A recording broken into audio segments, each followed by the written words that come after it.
এখানেই দাঁড়িয়ে আমি দেখছিলাম যে যারা এই অনভিজ্ঞ চাকরি প্রার্থী যারা রয়েছেন, যারা 100% নম্বর পেয়েও ডাক পাচ্ছেন না, যারা দাবি করছেন ওই 10 নম্বর অভিজ্ঞতার দেওয়া যাবে না, তারা দাবি করছেন যে এই পরিস্থিতি কেন হলো তার জবাব মুখ্যমন্ত্রী মমতা বন্দ্যোপাধ্যায়কে দিতে হবে, তাকে অবশ্যই করে এর জবাব দিতে হবে।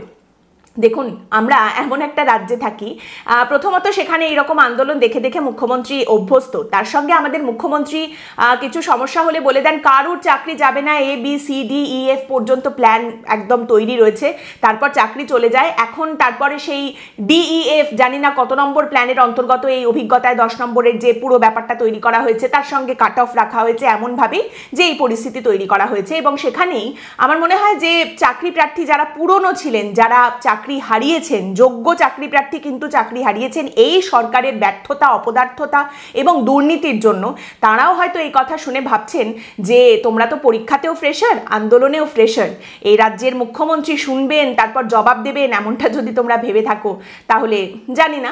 একদিকে বলা হচ্ছে যে 2016-র অনেকেই ডাক পেয়েছেন ইন্টারভিউতে, তারা খানিকটা স্বস্তির নিঃশ্বাস ফেলছেন।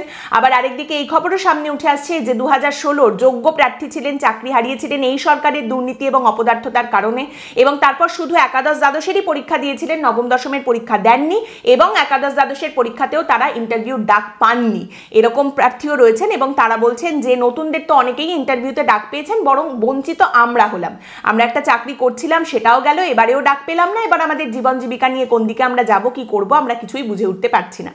দেখুন, এইখানে মোটামুটি নতুন পুরনোর একটা সুন্দর বিভাজনও তৈরি করে দেওয়া হয়েছে।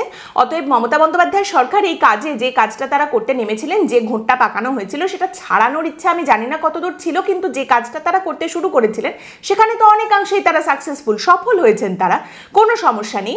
বরং এখানে দুটো গ্রুপ দেখতে পাওয়া যাচ্ছে। এক হচ্ছে যারা ফ্রেশার, যারা পরীক্ষা দিয়ে 100% নম্বর পেয়েও ডাক পেলেন না, তারা বুঝতে পারছেন না কেন তারা পরীক্ষা দিলেন, সেই গ্রুপটা।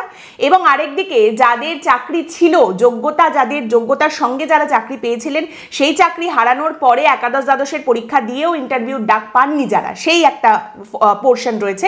এই দুটো পোর্শনের যারা চাকরি পেলেন না বা যারা চাকরি হারালেন, তারা তো ক্যাজুয়ালিটিস অফ পলিটিক্স। এই নিয়ে এত ভেবে কি হবে, যা হওয়ার ছিল সে তো হয়েই গেছে, সামনে নির্বাচন, এত ভেবে চিনতে লাভ নেই।